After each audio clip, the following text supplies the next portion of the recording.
dan SKMPM dengan judul Pengelolaan Sarana Sanitasi dalam Kondisi Bencana, Pelayanan Awal Minimum atau PPAM dan Logistik Kesehatan Reproduksi. Perkenalkan, nama saya Felisila Giria Rahima dengan NIM CMR 0220122. Di sini saya akan mempresentasikan mengenai definisi sanitasi. Menurut Badan Nasional Penanggulangan Bencana, sanitasi adalah kebersihan dan kesehatan lingkungan yang berkaitan dengan saluran air atau drainase, pengelolaan limbah cair dan padat, pengendalian vektor sebagai sumber penyebab penyakit, dan pembuangan tinja. Pembahasan selanjutnya yaitu mengenai sarana sanitasi dalam kondisi bencana. Yang pertama, penyediaan air bersih dan air minum. Kualitas air bersih harus memenuhi standar kesehatan yang meliputi syarat fisik, kimia, dan biologi. Kebutuhan akan air bersih harus memenuhi dua syarat utama, yaitu kuantitas yang mencukupi untuk aktivitas sehari-hari dan kualitas yang aman untuk dikonsumsi.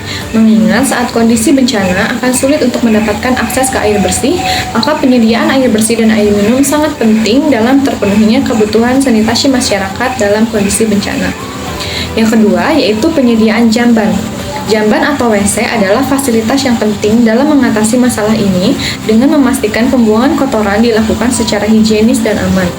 Kebijakan sanitasi, terutama dalam konteks bencana, mengatur pengadaan jamban dengan jumlah yang cukup dan akses yang mudah bagi masyarakat yang terkena dampak. Upaya ini bertujuan untuk meminimalkan risiko penyebaran penyakit yang disebabkan oleh pembuangan kotoran manusia yang tidak terkontrol. Sarana sanitasi yang ketiga adalah pengelolaan limbah cair. Air limbah merupakan cairan buangan dari rumah tangga atau tempat umum yang dapat membahayakan kesehatan manusia dan lingkungan.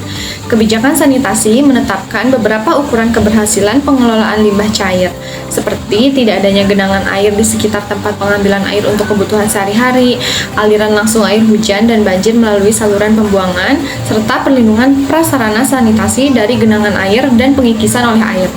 Mengingat pada saat kondisi bencana, warga mengungsi di satu tempat yang sama di mana semua kegiatan dilakukan di satu tempat tersebut, maka tinggi kemungkinan untuk air bersih maupun air minum terkontaminasi oleh limbah hasil dari aktivitas lain. Dan sarana sanitasi yang terakhir adalah pengelolaan sampah. Sampah adalah benda yang tidak digunakan lagi oleh pemiliknya dan dibuang, yang dapat membusuk karena aktivitas mikroorganisme alami. Pengelolaan sampah meliputi penyimpanan, pengumpulan, dan pemusnahan agar tidak mengganggu kesehatan masyarakat dan lingkungan. Masyarakat diharapkan memiliki sistem efektif untuk membuang sampah rumah tangga secara nyaman dan efisien, seperti wadah sampah yang memadai dan jarak yang aman antara tempat tinggal dengan tempat pembuangan sampah, agar nantinya tidak menarik vektor penyebab penyakit lainnya yang malah menambah masalah baru, yaitu terjadinya penyebaran penyakit akibat vektor yang terjadi pada saat masyarakat terkena kondisi bencana. Saya Regina Dwi Fitriani dengan NIM CMR 0220057 akan membacakan definisi PPAM. PPAM adalah pedoman pelaksanaan awal minimum yang merupakan serangkaian kegiatan prioritas kesehatan reproduksi yang harus segera dilaksanakan pada tanggap darurat krisis kesehatan dalam rangka menyelamatkan jiwa pada kelompok rentan. PPAM kesehatan reproduksi dilaksanakan pada saat fasilitas pelayanan kesehatan berfungsi atau akses terhadap pelayanan kesehatan tidak reproduksi sulit terjangkau oleh masyarakat terdampak. Selanjutnya yaitu ada komponen PPAM. Komponen PPAM yang pertama ada mengidentifikasi koordinator PPAM kesehatan reproduksi. Yang kedua adalah mencegah dan menangani kekerasan seksual. Yang ketiga yaitu mencegah penularan HIV. Yang keempat yaitu mencegah meningkatnya kesakitan dan kematian maternal dan neonatal. Yang kelima yaitu merencanakan pelayanan kesehatan reproduksi yang komprehensif dan terintegrasi ke dalam pelayanan kesehatan dasar ketika situasi stabil pasca kritis kesehatan. Nama saya Widya Deviani, CMR 0220062. Di sini saya akan membacakan definisi logistik kesehatan reproduksi. Sistem manajemen yang komprehensif untuk merencanakan, mengadakan, menyimpan, mendistribusikan, dan memantau pasokan produk-produk esensial yang berkaitan dengan kesehatan reproduksi. Logistik ini mencakup berbagai produk seperti alat kontrasepsi, obat-obatan untuk kesehatan ibu dan anak, peralatan medis untuk layanan kebidanan, serta bahan-bahan edukasi terkait kesehatan.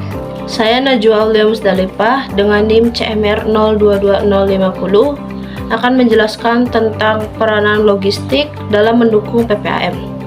Yang pertama ada ketersediaan kontrasepsi, memastikan pasokan berkelanjutan berbagai metode kontrasepsi, menghindari kekosongan stok di fasilitas kesehatan. Kedua, kualitas produktif, menjaga kualitas alat dan obat kontrasepsi melalui penyimpanan dan penanggungan yang tepat, memantau tanggal kadaluarsa dan rotasi stok. Yang ketiga, distribusi efektif, mengatur distribusi kontrasepsi ke berbagai tingkat fasilitas kesehatan, memastikan aksesibilitas di daerah terpencil atau sulit dijangkau. Yang keempat, perencanaan dan perkiraan, melakukan analisis kebutuhan dan perkiraan permintaan, merencanakan pengadaan berdasarkan data konsumsi dan tren pengguna. Kelima, pemantauan dan pelaporan, melacak penggunaan dan distribusi kontrasepsi, menyediakan data untuk evaluasi program dan pengambilan keputusan. Keenam, dukungan layanan ketersediaan alat bantu dan materi edukasi terkait, mendukung pelayanan konseling dengan informasi produk yang akurat. Ketujuh, penanganan limbah, mengelola pembuangan alat kontrasepsi bekas dan kadaluarsa dengan aman. Yang terakhir, koordinasi lintas sektor, bekerja sama dengan berbagai pemangku kepentingan untuk mengoptimalkan rantai pasokan. Perkenalkan, nama saya Nabila Oktaviani dengan NIM CMR 02201001. Di sini saya akan menjelaskan tentang paket dan perlengkapan PPAM. Dalam memberikan pelayanan kesehatan reproduksi yang optimal, diperlukan ketersediaan paket dan perlengkapan PPAM. Dibagi menjadi 3 jenis paket, yaitu yang pertama ada kit individu.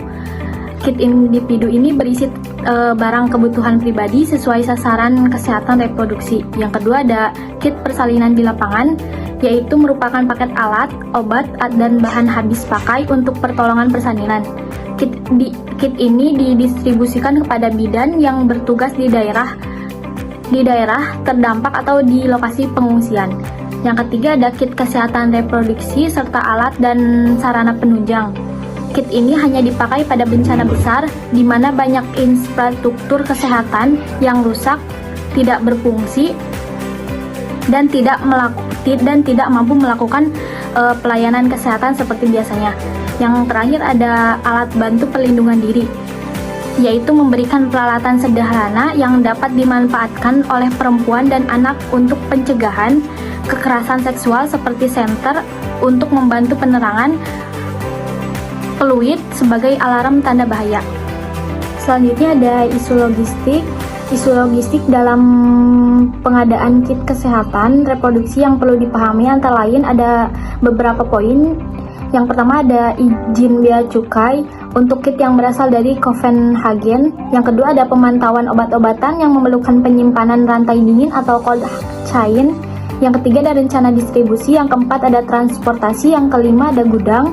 Yang keenam ada koordinasi dengan lembaga lokal dan pemerintah setempat. Dan yang terakhir ada peralatan penunjang lain.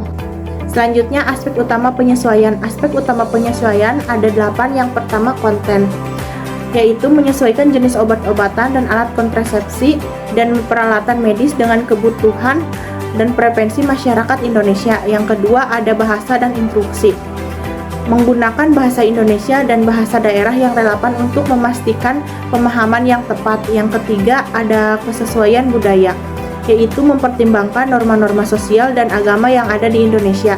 Yang keempat ada adaptasi lingkungan, yaitu menyesuaikan dengan kondisi iklim tropis dan geografi kepulauan Indonesia. Yang kelima sistem distribusi, yaitu merancang metode distribusi yang efektif untuk menjangkau berbagai wilayah di Indonesia termasuk daerah terpencil.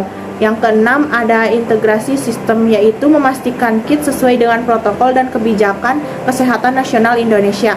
Yang ketujuh ada keterjangkauan adalah mempertimbangkan faktor ekonomi tanpa mengorbankan kualitas. Selanjutnya yang terakhir ada fleksibilitas, yaitu merancang kit yang dapat disesuaikan dengan kebutuhan spesifik berbagai daerah di Indonesia. Kesimpulan, sanitasi dan logistik kesehatan reproduksi menjadi krusial dalam penanggulangan bencana. Sanitasi yang baik meliputi penyediaan air bersih, jamban, pengelolaan limbah cair dan padat, serta pengelolaan sampah untuk mencegah penyebaran penyakit. Sementara itu, logistik kesehatan reproduksi atau PPAM memastikan akses terhadap layanan kesehatan reproduksi yang tepat waktu dan efektif, termasuk penyediaan kit dan perlengkapan esensial dalam kondisi darurat. Keduanya penting untuk meminimalkan dampak kesehatan masyarakat saat menghadapi situasi krisis.